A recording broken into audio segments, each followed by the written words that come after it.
Hello, welcome to another episode of Divided My Anxieties. I'm your host, Cody Sexton, aka the Marquis de Sade Appreciator. How can I follow that? What the fuck? I'm Sebastian Weiss. I write a whole bunch of stuff, and luckily, some people actually want to read it, so that's good. And today we have with us three awesome women that I met.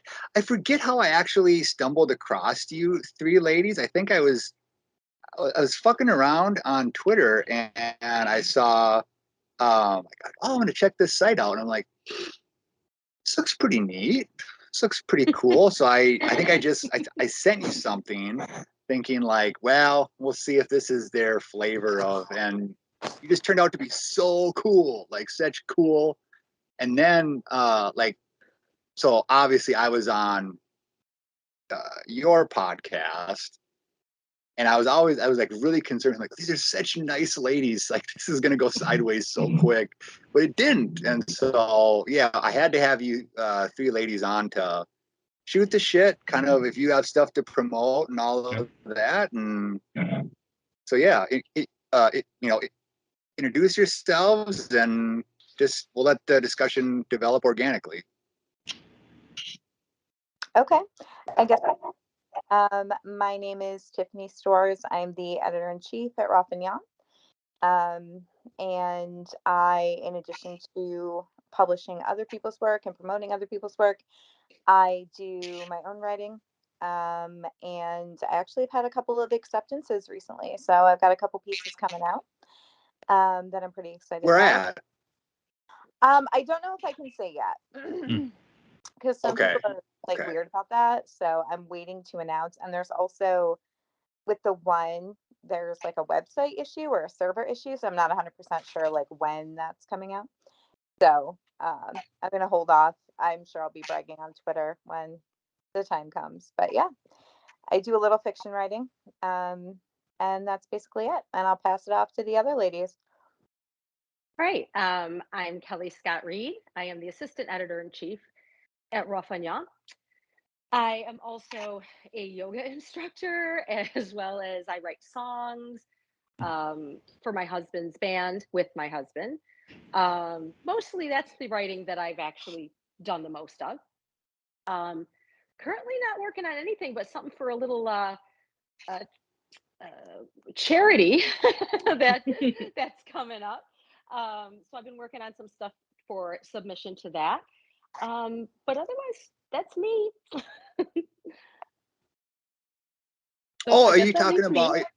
Oh yeah, are you talking about submitting to the stuff that? Okay. Yes. Yeah. You don't have to. Okay, I'm not good with subtext, so yeah, good. Did I just subtext in real life? Not just subtweet, but I subtweeted in real life. Was that what I just did? I don't know how they work. Yeah. Okay. Well, there's actually I think there's actually a fair amount of the thing is, I think there's a fair amount of charity anthologies going around or projects because of the whole disastrous Supreme Court fuckery. So I think so that's why I want I was like something else. I'll work something up too for that because I'm always down for that. But anyway, sorry, I didn't mean to derail it. It was just I was like, you're talking about us. I was talking about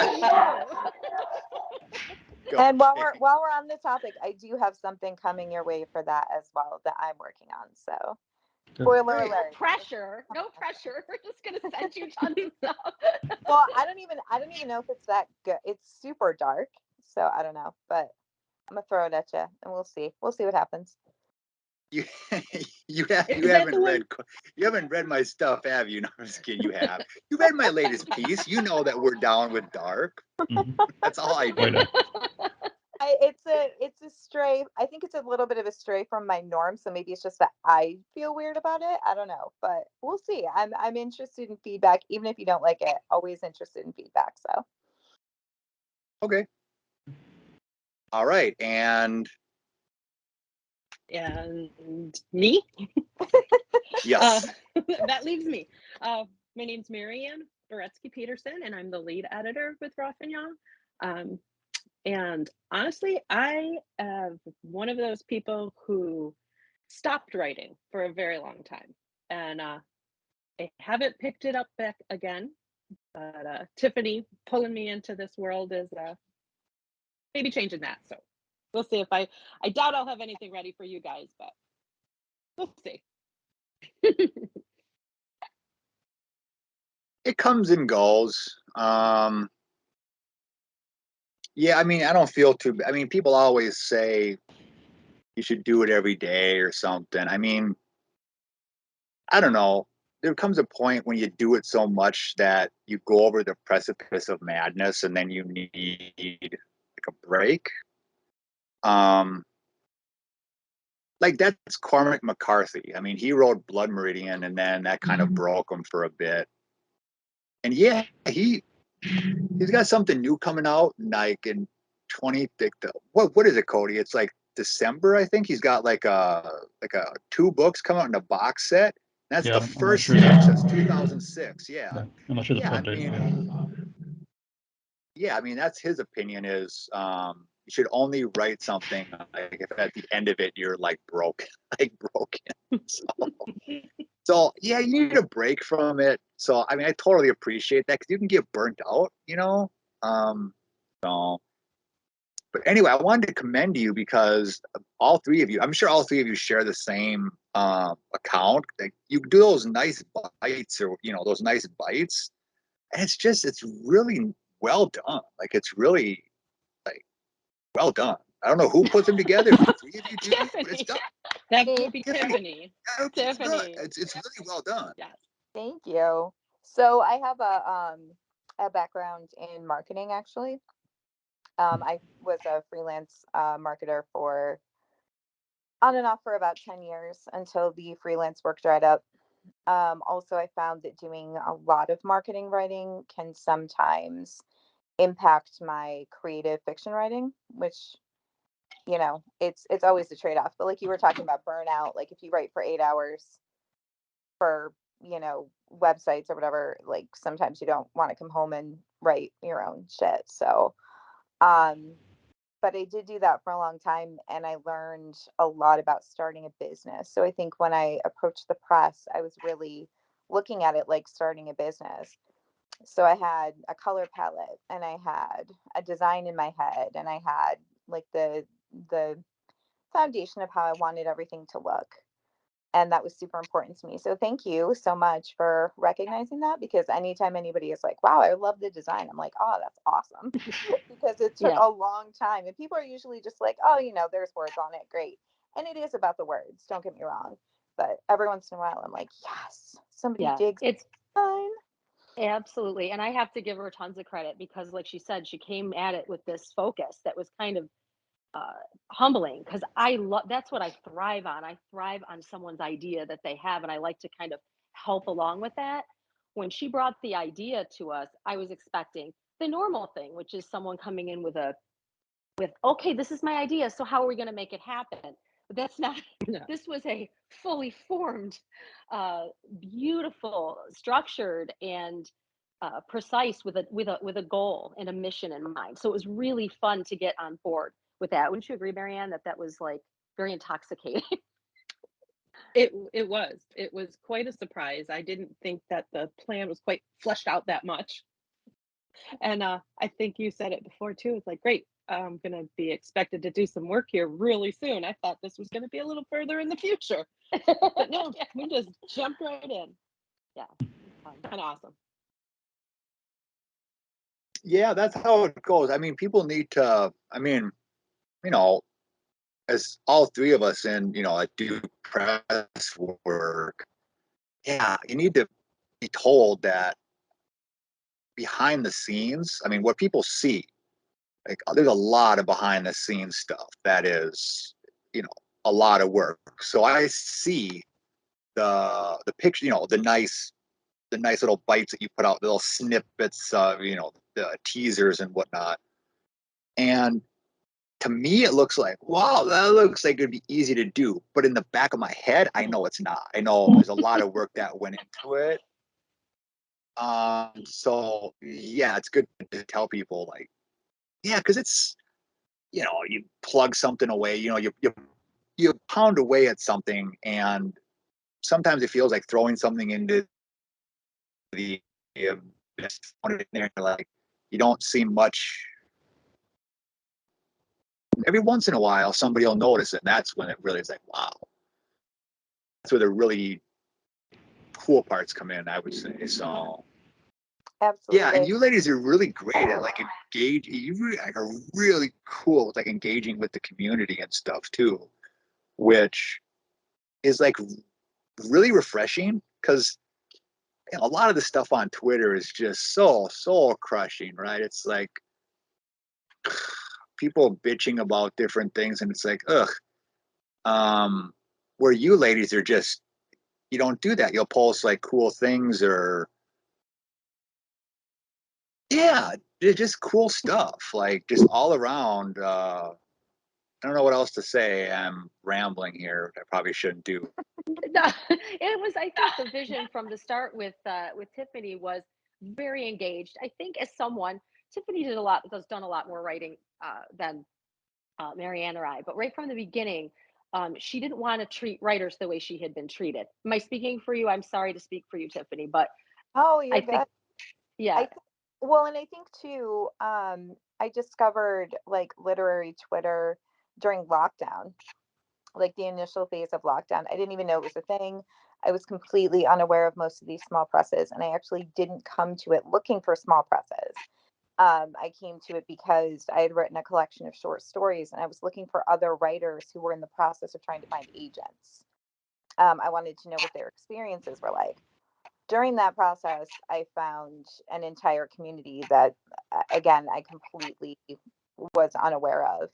And I was like, oh my God, I hate the concept of traditional publishing. Like, this is a thing and I should do it. But one of the things that I did notice fairly early on is that a lot of people who are running small presses, myself included, you know, these ladies, they have day jobs, they have families, they have other stuff going on. And one of the things that I wanted to do a little bit differently was to make sure that I was really marketing the work, and not Hmm. just once and then you forget about the piece, or, yeah, this was released today, hooray. Like, I wanted to make sure that I was giving everyone their due attention and kind of making it a little party for them. So that's one of the differences that I kind of intentionally created, was like, how can I really, with whatever reach I have, whatever reach I'm able to attain, how can I really drive that home for people and make my press somewhere that people want to be published by?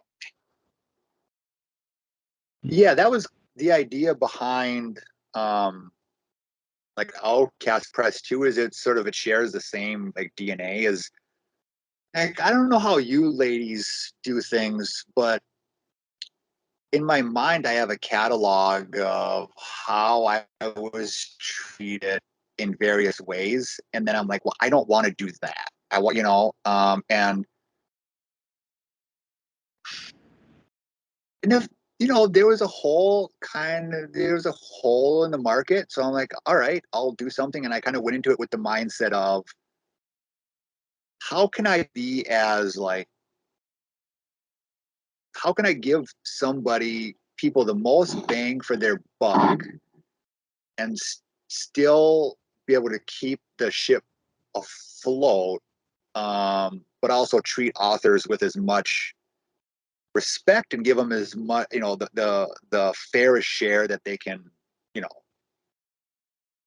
give them. And just because there was just so many things in like traditional publishing that, I don't want to shit on it too much, but I mean, the fact that you can have somebody who is, okay, the fact that you can have a bestseller, like a best-selling author who still has to work a day job, that's horrific. Like, I can understand if, someone's not selling well, but it's like all of these middlemen take a cut, even in, how do I, like, even in the indie scene. Have you, this is my ignorance, so I'm not talking down, this is just a question. Have you worked with putting out print books yet? Not yet. That's Not actually yet. in our pipeline. Different options to do that now. We'd like to have that going by the end of the year. Okay, yeah, you're gonna find that you'll find that who makes the most money, you'll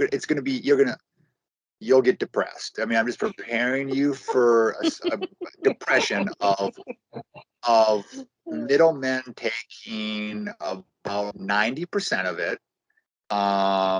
And right, Cody, middlemen take about 90%.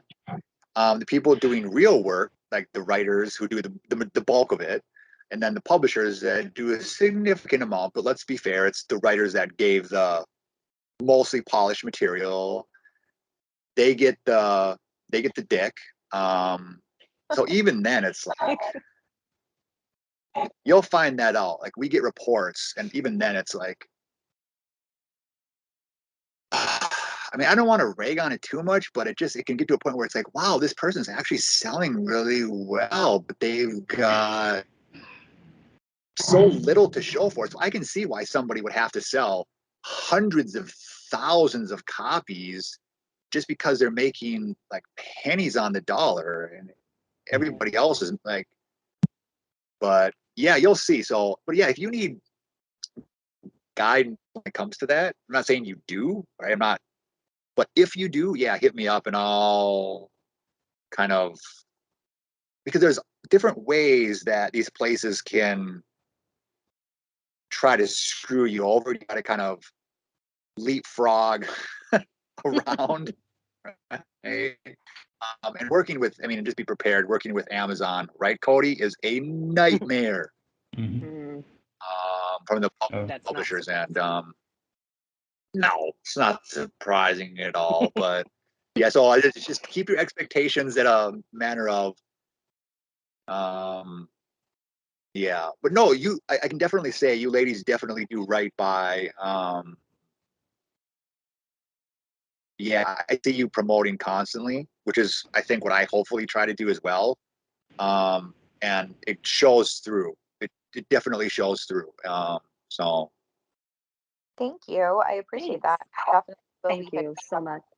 because I I haven't picked a direction for sure.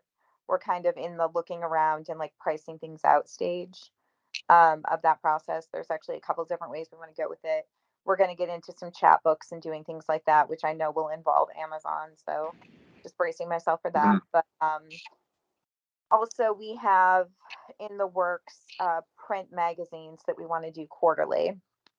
And for myself, I want to do a mix of poetry and short fiction or flash fiction, and also do some open it up for some visual art and photography and things like that, which I also love. Photography is another passion of mine. You couldn't tell by my horrible lighting and weird video call, but I actually do. But yeah, so we have a couple different things, and I'm always torn between doing as much as humanly possible myself and shipping it off to, a printer where it would probably possibly come out more professional. Like I feel like there's going to come a time where I'm going to be like in my living room trying to glue books together with my hand. I feel like that day is coming. Staple. We'll get Yeah, those staples. like Yeah. get it like an industrial stapler maybe, like Do an assembly line and yeah, the three of us.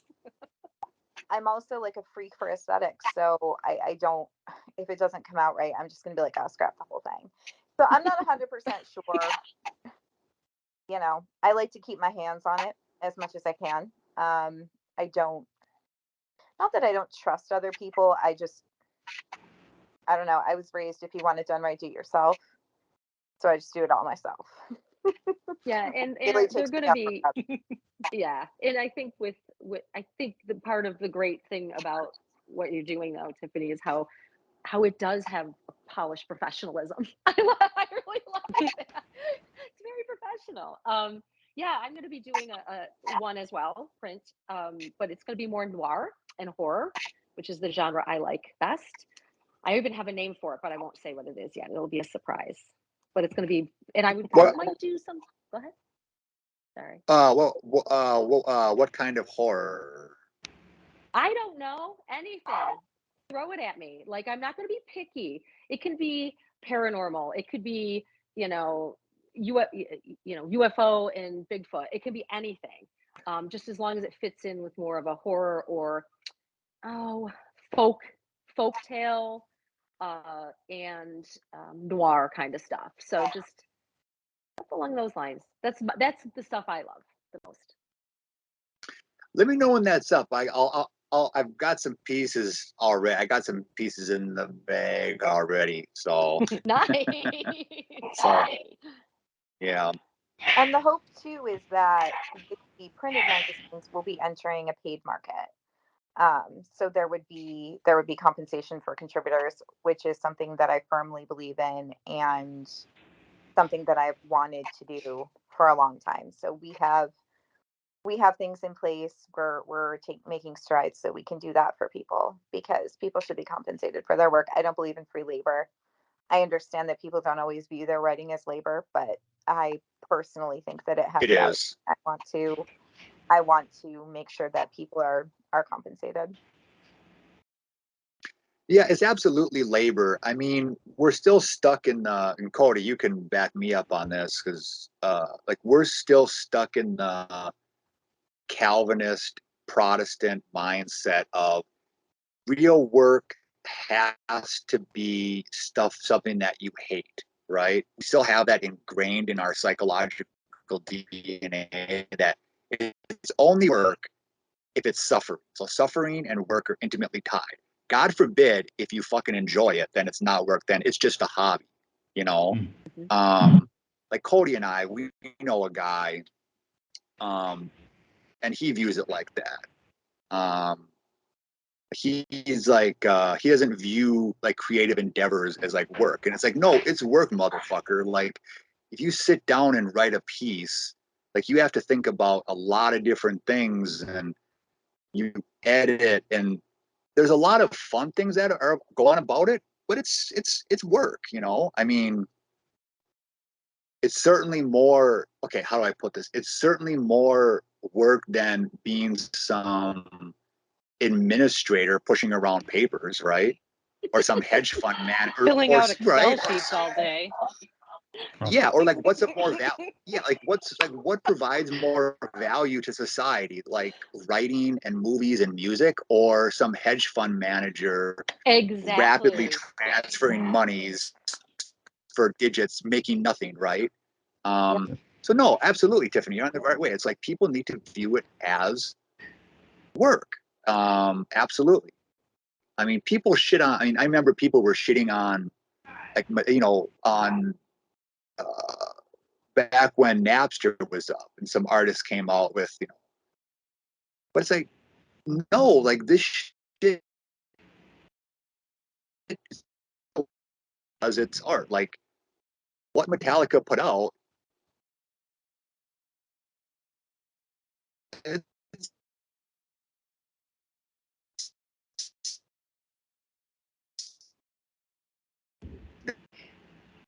I I think we're losing him. mean, they should.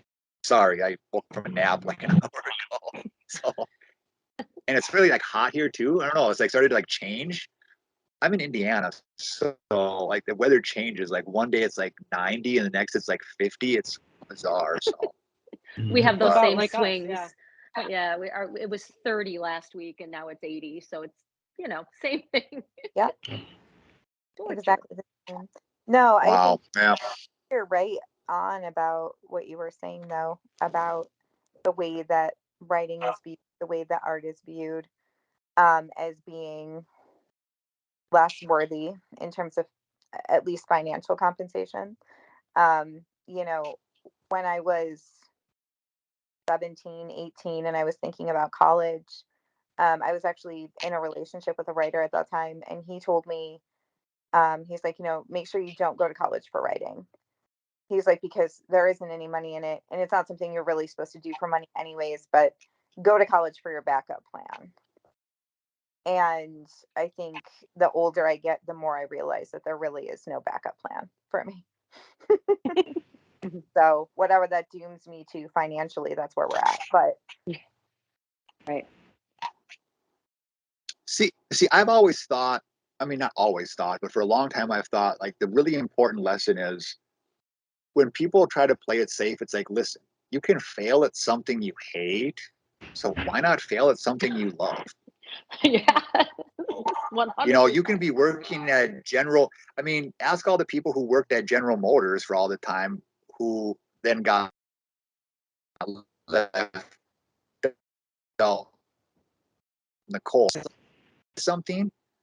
I have that attitude. It's like, well, I couldn't do something else. I could get fucked over doing something I hate. I just stole that line from Jim Carrey. I didn't actually invent it. Like that was Jim Carrey's thing. He's like, you can fail at something you hate. That was so genius. why not do something you love? Yeah. just taking credit. I mean, we never it's sort of one of, I wouldn't have known. well, I don't want to pass myself off as being smarter than I am. So I like to, I mean, because as all of us as as writers, right, we're all thieves of reality, right? We cobble it together, right? We listen to lines and we pick it up, but nevertheless, that was a pretty direct, those eye-opening moments where it's like, yeah, that's right. So go for bust, and if you fail, don't. I'm sorry, go ahead, finish. No, I was just rambling. I'd rather hear you talk. You're our guest, so. I was going to you follow up. Do you think that the reason that people are less inclined to take that advice is because when you fail at something you love, it matters? And when you fail at something that you hate, it doesn't matter, so there's no pressure.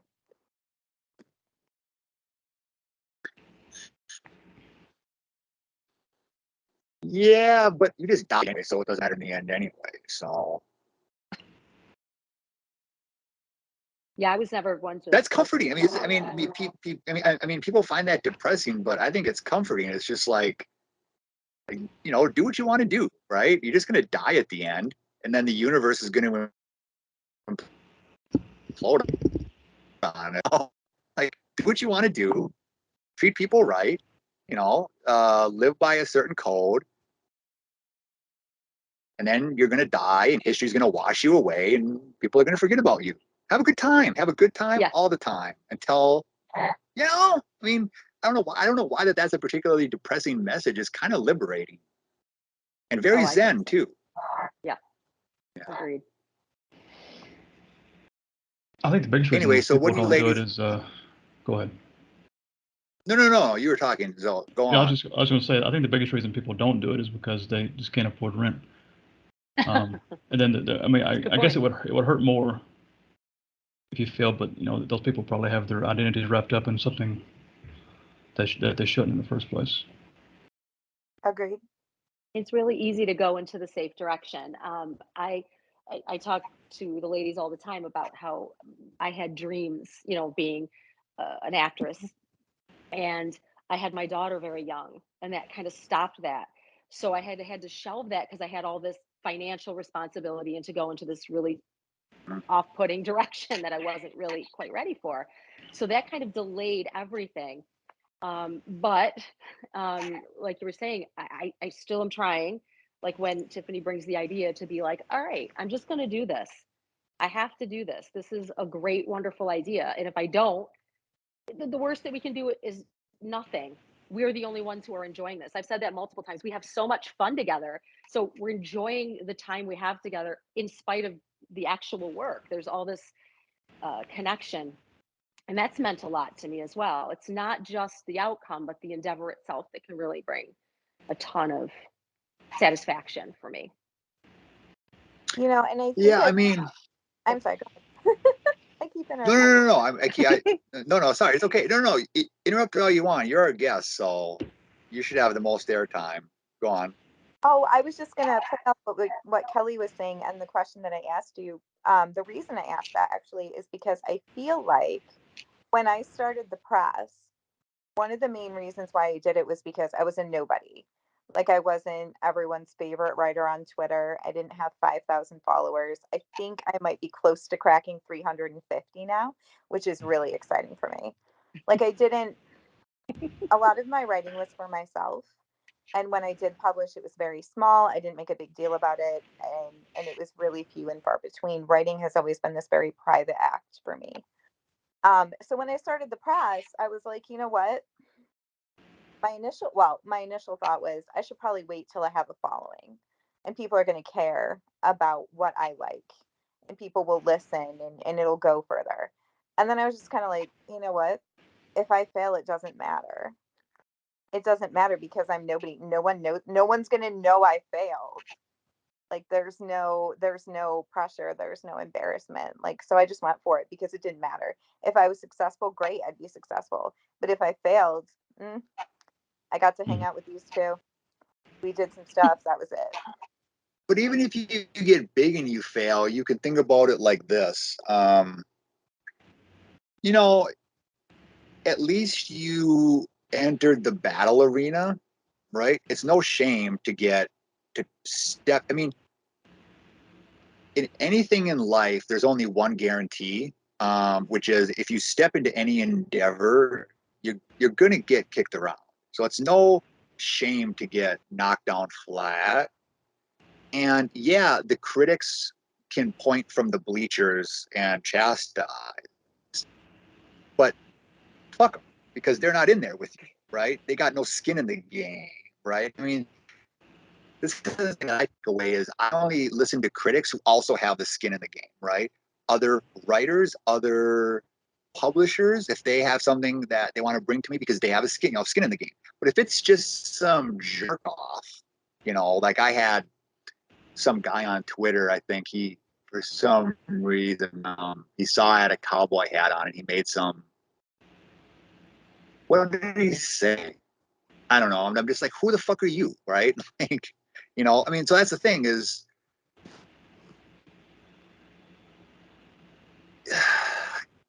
who knows? At any moment, it could all fall apart. So, but at least here's also something that's reassuring. Isn't it better when you're sitting on your deathbed? Ideally, that's where you want to be sitting, right? Not on like the hood of a car or something, but assume it's a deathbed. Ideally, yeah. And be like, I I did this. And be like, you know what? I at least attempted this. I at least like tried this. So, I mean, that's sort of, people are so scared of failure when it's just like, you know what? Just go for it. I mean, and if you fail, you failed. I mean, I failed at a lot of things. It's not, and then eventually you'll stumble your way. That's how I view it. Is eventually you just stumble your way. I found Cody that way. I just stumbled my way right. I mean, I just stumbled my way through a series of douchebags. Worm just right found in. somebody like Cody. Yeah. Yeah. So, yeah. So, what do you ladies want to talk about now? I want to just just riff on stuff. Actually, Kelly, I wanted to comment. The tattoo is really cool. Oh my, this one or this one? I have a lot of. Yeah. Which one? Look, You like that? I'm a tattoo fan. I'm a tattoo fan. So yeah, what is it? Oh, I'm kind of curious. So this right here is just a bee, and it's got. Okay. I'm Irish Italian, so the front is bougainvillea, which is an Italian. It's all over Italy flower, and they have thistles on the back for Ireland. So that's nice. Yeah, I love tattoos. It's kind of, I tell the ladies, it's how I get my anxiety out. I will go sit for a tattoo. I will fall asleep. That's kind of also what I do. I pass out. I love it. And it's kind of therapeutic for me. It's not for everybody. Everybody thinks I'm crazy, but like a No, really it doesn't. different You know version what? of It does. acupuncture. Yeah. But it doesn't hurt as much as people say it does. Like it really doesn't. It's just like you have like a bad sun. Yeah, it's just like I mean, depending. I mean, I've never gotten a rib tattoo. I heard those were terrible. But for most of the body, not that bad. It's just like a sun, right? Would you agree, Kelly? It's just like a bad sunburn and someone's taking their nails and going across it. Yeah, That's fine. it feels like I like to say like someone has a stinger that they're just going back and forth, but it's not as intense as a sting. It's an irritating pain more than it is a sharp pain for me. And I'm a yoga instructor. I can handle irritating pain. I like anything that causes me discomfort. I kind of like to live in the state of discomfort. I do. I like it. That's good though. Yeah, that's good to be comfortable being uncomfortable. That's kind of how I would say like comfort kind of kills that kind of the edgy creativity, right? Because if you look at some people who've gotten really comfortable with their writing, where they don't have that hunger anymore, you look back at their old stuff and you're like, wow, that's really got some sharp edges, right? You feel like, and then you read some of their newer stuff and you're just like, what happened? Oh yeah, you made it big and then you kind of are just riding the same thing or whatever. I don't know. But I think it's good to be, like I said when I was on you guys' podcast, it's like the best time to write is when I'm in like pain. It's just because then it's like boom, boom, boom. Have every line really matter because it's like I don't know how long I'll be able to write in this state. So I want to be able to just get those zingers down while I can. Sebastian, you brought up the conversation that we had, and all I could think of was the outhouse.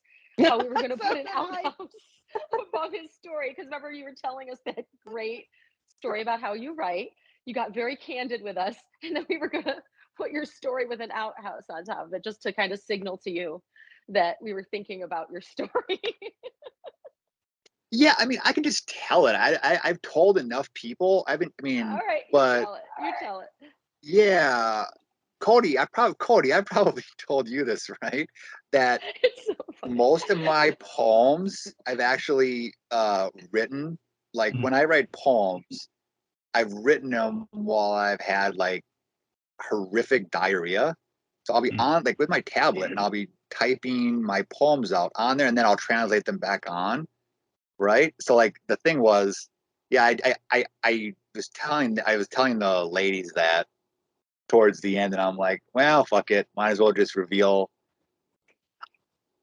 It's good to embarrass yourself, right? Because it kind of gives the other people, I don't know. I've always thought that was important, right? It's good to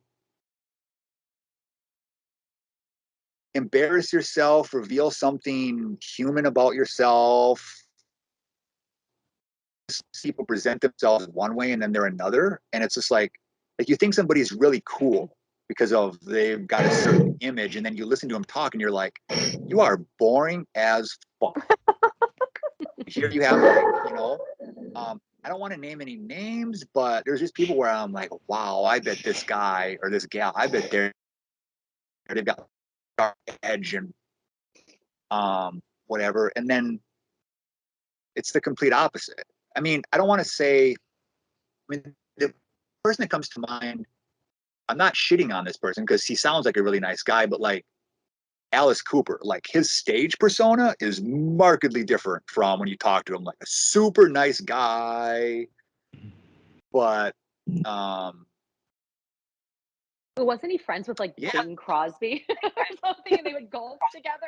I thought that was this story. Oh yeah, I thought he was like super he was straight. Friends with, yeah, he's very, like he golfs with who's that one guy, Gene Autry, was it? I forget. Yeah. Like really straight guys. Like you would never put the two No, personas I with would them. not have pictured those two people golfing It's together. not Bing Crosby. I wouldn't Perry picture Como. Alice It was Cooper Perry golfing. Como. Yeah, so I don't know. I don't know. It's just nice to remind people of the fact of like to look up to somebody too much just because remember, like they take a shit every day. you know, they have to pay bills. Like imagine your favorite, most famous person. Well, maybe they have accounts to do that, but imagine somebody who you think is like doing really well. Now imagine them doing their taxes. All right. Imagine them having like an appendicitis attack, right? They're just humans. They're just, you know, just like us. It's just that they've managed to achieve through fortune, luck, skill, and all a combination of it, some kind of success. But yeah. You know, I think what's interesting is that oftentimes when you see the human elements in other people, you actually have more respect and admiration for them, as opposed to what you may think would be the opposite. Um, Generally, Yep.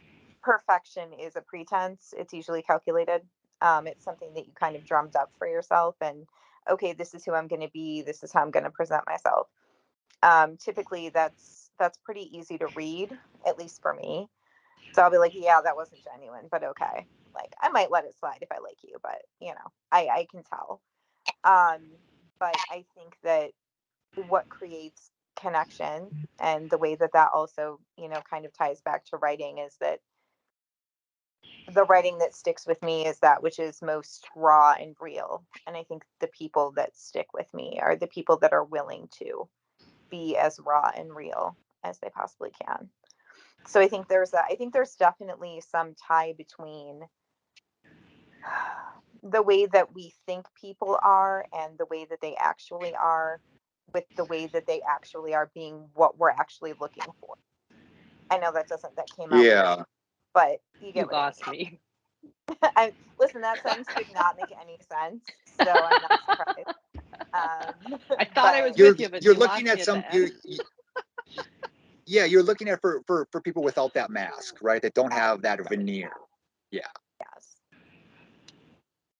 I mean, that's gonna create, I mean, at least for me, that creates a fair amount of like enemies, right? Just because I think, I don't know, I mean, I don't know what it is, but like, you ladies ever been kicked out of like writing groups? Oh. no, because I was never invited into any writing I group, Yeah. was gonna say I've never been in a writing. You so I had specifically, to make Kelly, my were not own. invited in.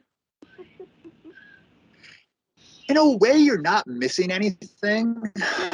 Um, well, I don't know. It depends on what you write, but like if you write the stuff that I write, oh, I got a story for you.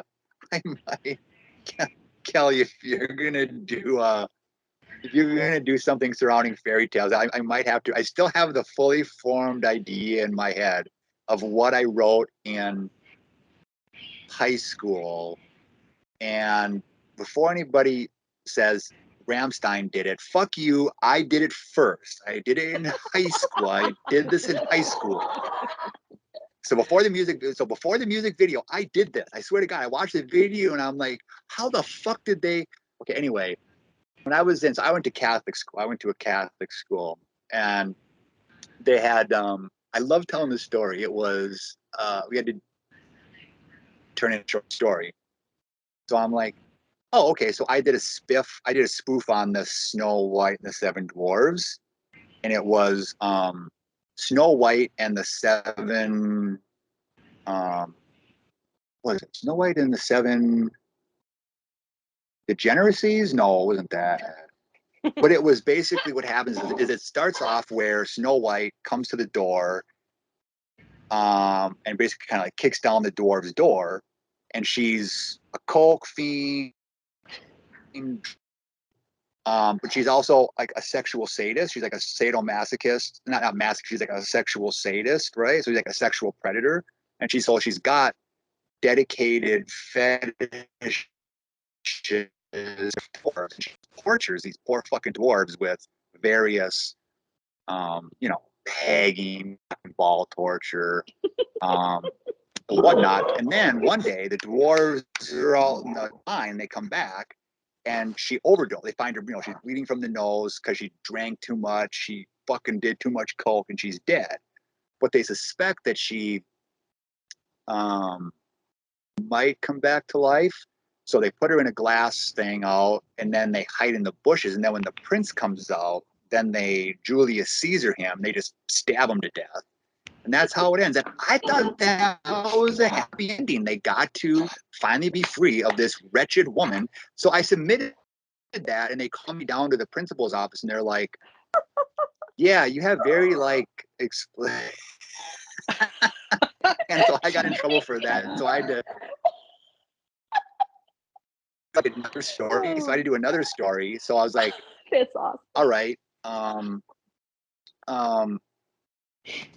So and then I did another one where it was like, what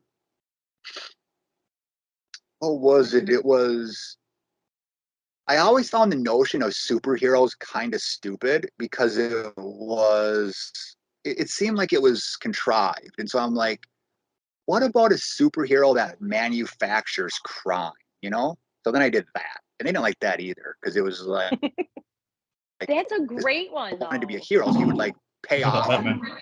Yes, he would like pay a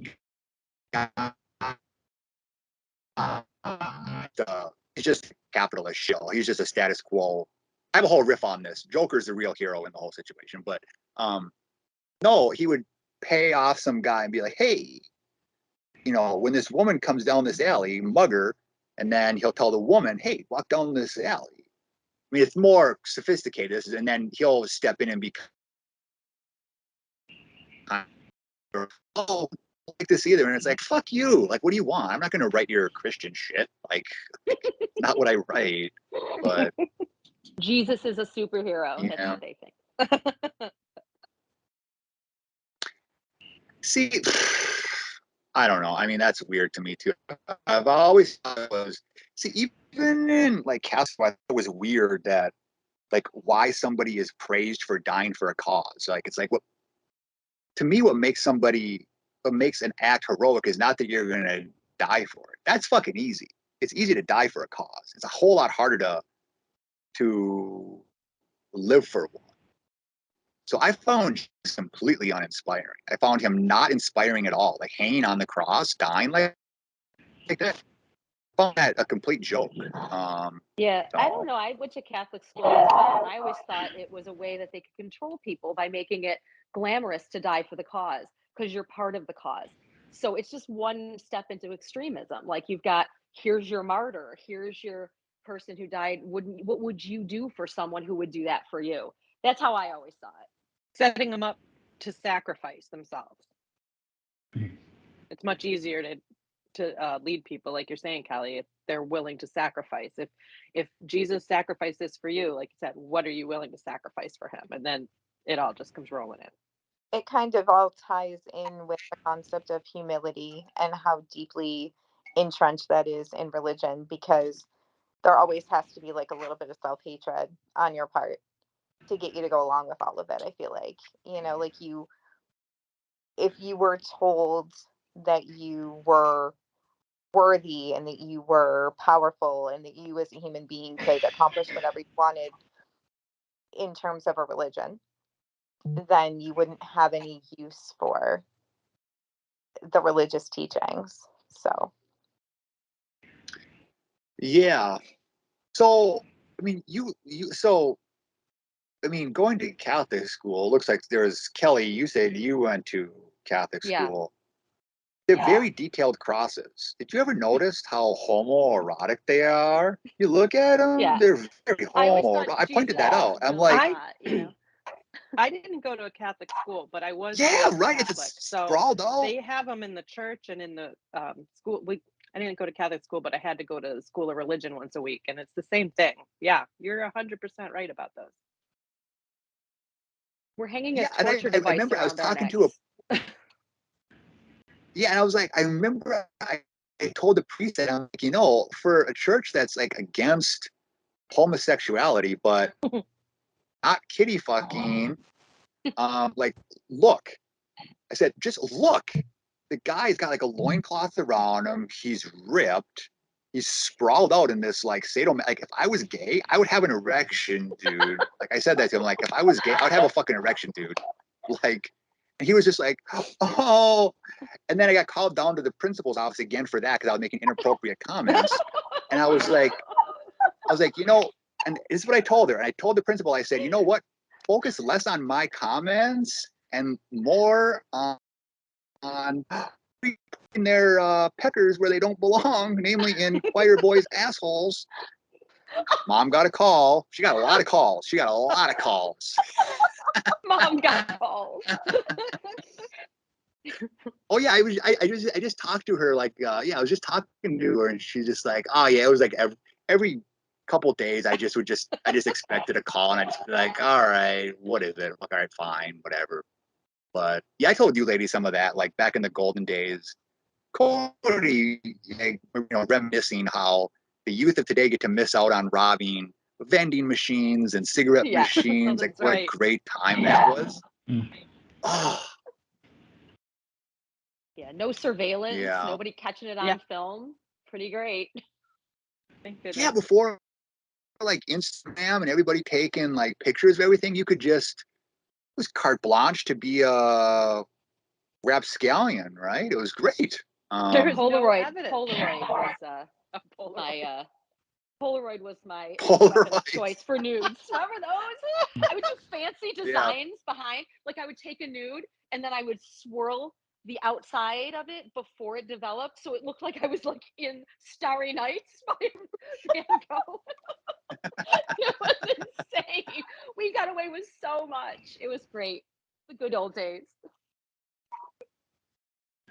Yeah, it's wonderful. It's wonderful. I think that's the new thing I learned about you today. You and your Polaroids. You're always surprising me. Your Starry Night nudes. Ridiculous. So what do you ladies actually do for because obviously you do more than the press, because I mean we all know that with very few exceptions, small presses don't make anything. Yeah, we actually met at the same job, which is at an insurance underwriting firm. So it's just clerical stuff, really dry, really boring. I remember when I thought that that was the way to go, because I thought that if my day job was something completely not creative, that it would like reserve a lot of my energy for writing. It turns out you're drained either way. So didn't work out exactly how I thought it was going to. No, but we found each other. Yes. So it served its purpose, I think. 100%.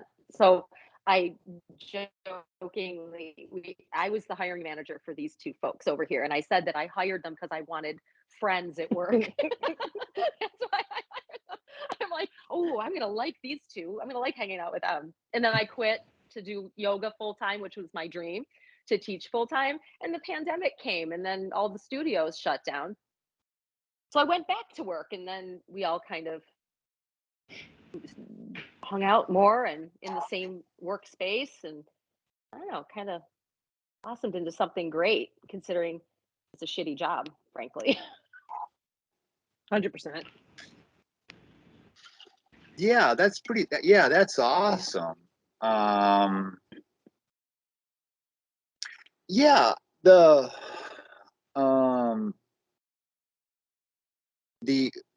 our main editor in chief over at Outcast, I met her on a writing site. And I remember, so it's similar but it's different but I met her and I remember like just, I forget, it was one of the pieces, I forget, but no, she was just so detailed. I'm like, wow, okay.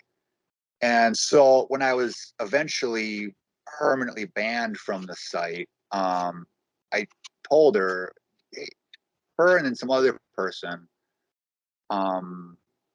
that's no longer with us, like, we should start something. Like we should actually do something, because we noticed, I mean, for me, I mean, I never had a dream of starting a press. I was just like, I'm just gonna write stuff and put it out there.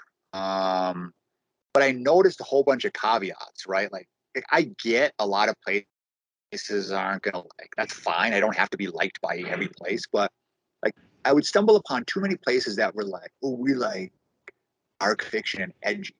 Great. So then you immediately go to the submission details, like any professional does, and studies them. And they're like, and it was basically like a giant no next to everything I write. You know, it's like, and the last time somebody sent me, it's like, hey, I think you're going to be interested in this magazine. Like they're very edgy. And then it was like a whole bunch. It's like, dude, if you're don't market yourself as being edgy if you're going to have a whole bunch of caveats. And so I'm like, fuck it. I'm just going to do it myself. Kind of like you were saying, sorry, I'm so bad. Tiffany's. Yeah. Like you were saying, it's like, if you want something done right, you got to do it yourself. So I can definitely, there's some interesting confluence of stories. Cody, what about you? It's a one-man show. You, and then you took on not Courtney, sorry. Yeah. But it's basically just you that does everything. Yeah, pretty much. I mean, she helps out with proofreading and so forth occasionally, but yeah, for the most part, it's me, which is a lot of work. Yeah. Hats off to you for doing all that stuff. Yeah. That's incredible. Well, I appreciate that. It's I'm foolish for doing that, but. No, it's not foolish. Cody's stuff is great. Cody's work is great. Yeah, if you ladies enjoyed my stuff, yeah, you would enjoy Cody's work that he's put out. Like too many things came down.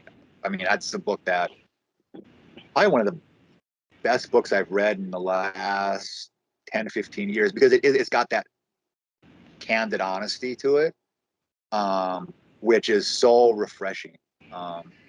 There's nothing contrived about it. And then I remember the first book I read of yours, Cody, was American Bullshit, which is really great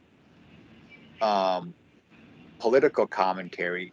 Actually, since I mean, we're gonna plug in the charity anthology a little bit. We got to put in. You said you were going to put in your essay that you have on abortion, where you have a great essay on abortion, which is just all the anti-abortion down to capitalist propaganda. So if you want to give the rundown of that, because it's a very interesting take on that. Well, basically, it explores the idea that to ban abortion is just another way to produce more workers. That's what it boils down to. Oh. Yeah. Yeah. And especially now, it's like, especially now with people procreating less and less, which in my mind is great, but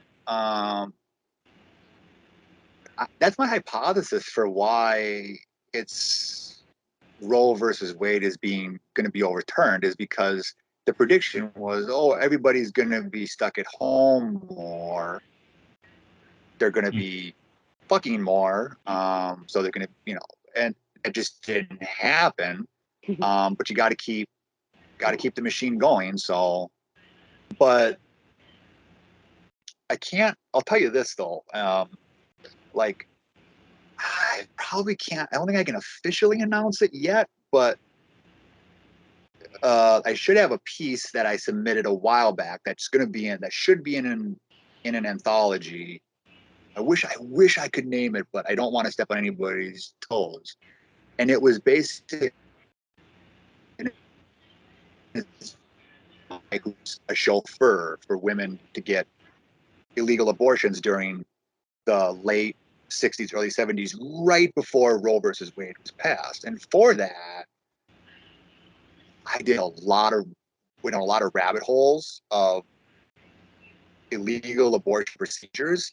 And it's like, people, you do not want to go down that road again. The stuff that I read about, the stories of putting plant poisoning and Lysol and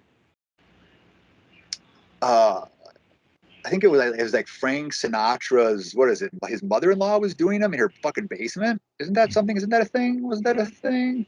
Yep. But just the stories of, it's just god awful. And it's like, you just do not want to go down this road again. It's not going to end well. And actually, I got to give, you know what? I got to give all the women out there a lot of credit for not like setting every fucking thing on fire, because like if you were to fuck, I got to commend you. I still wonder Yeah, why. but like the fact that like you woke up, I just got to commend you, because like when I woke up and I heard and I turned the thing on that said, oh, you know, Roe versus Wade is going to be overturned. I'm like, okay, don't kill me. I'm on your side, and like don't like that's what I thought, like, because I'm like, shit's gonna start on fire, and it like I wouldn't blame anybody, because it's like bodily autonomy, motherfuckers. What part of that don't these fucking people understand? But Well, I think it's kind of funny. I look at people who are very happy about what's happening, and I say, how do you have the hubris that you think that you know better for another human being than they know for themselves? That's literally what this feels like to me. Like, I know better than you. I I really, that drives me crazy. Like, how dare you presume to know what's best for someone else, regardless of what the decision's outcome is, what they're doing. It's none of your business. I think that's just so enraging. And I'm not a very private person, and so when I say none of your business, I mean none of your business. Like, this is like the most basic um, and right to exist on this planet and do with your own body. It just seems to be what people tend to focus on. Let's control what women do reproductively, what they do weight wise, what they do with their hair. Um, I do it. I fall into the trap. But it's kind of like this is just the coming around of like the tying of the loose knots of how to keep women in their place. It's kind of very sad, actually. I think that's my. I'm so sorry. I always do that. No, that's okay. There's a little bit of a delay. I'll just put this in, and then I think that's partially explains why, in part, again, why like sex shame. I would say that like sex shaming on the woman's part is partly control, but it's also like control of men too, because it's like all of the stupid, so much of the stupid shit that men do. It's not as if like they do it because to try to like basically if women were as free to be as sexually debaucherous as men were, how many men are really gonna try to go work some shitty job, right? But if you make it really again, it's just more, I would view it as more capitalist propaganda. And also, and as you said, Kelly, keeping women under, one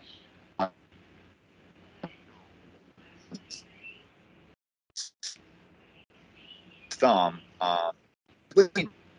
Nobody ever brings up in this whole debate, nobody ever brings up Judith Jarvis Thompson's 1971 paper that, in my opinion, pretty much ended the fucking debate. And her argument is roughly, suppose you wake up one day and you're attached to a famous violinist. And you have to be hooked up to that person in order to live, in order for that person to live. And if you were to say, I want to be disconnected, that person would die. Okay, and it takes 9 months. Are you morally obligated to be connected to the violinist? No. Well, the same thing is about abortion. So you can grant all the suppositions. You can grant full personhood to the fetus, right? And so you still get the conclusion, it's fine, you can do it. And especially like the conservative commentators that I see sometimes pop up, they miss the mark so much. Like when they talk about, they're like, so and so talks to a biologist about when life begins. It's not about when life begins. Bacteria's life, you dumb fuck. It's about, first of all, it's never been the abortion debate is not about when life begins. Like there's life in your gut. That's not the point. It's personhood. Mhm. And then if you were to dig further, go back to 1971, it's been resolved already. Doesn't even matter if you're a person. So sorry, I tend to go on some of these rants. But... No, that I love your rants. It's what we love about you. Very few do. Most people tend to zone out. Anyway, okay, it looks like we're over the 8 o'clock mark, so I don't want to keep you ladies. I respect your time. So, okay, anything else you want to plug before we end? Sorry, Tiffany, you were going to inject something, and then I steamrolled over you. Didn't at all, but you know what? I absolutely so.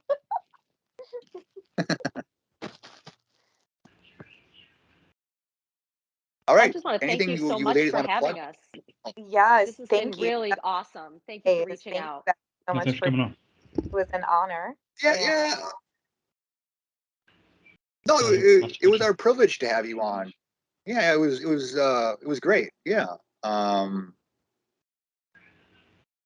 right. So with that, yeah. So people check out.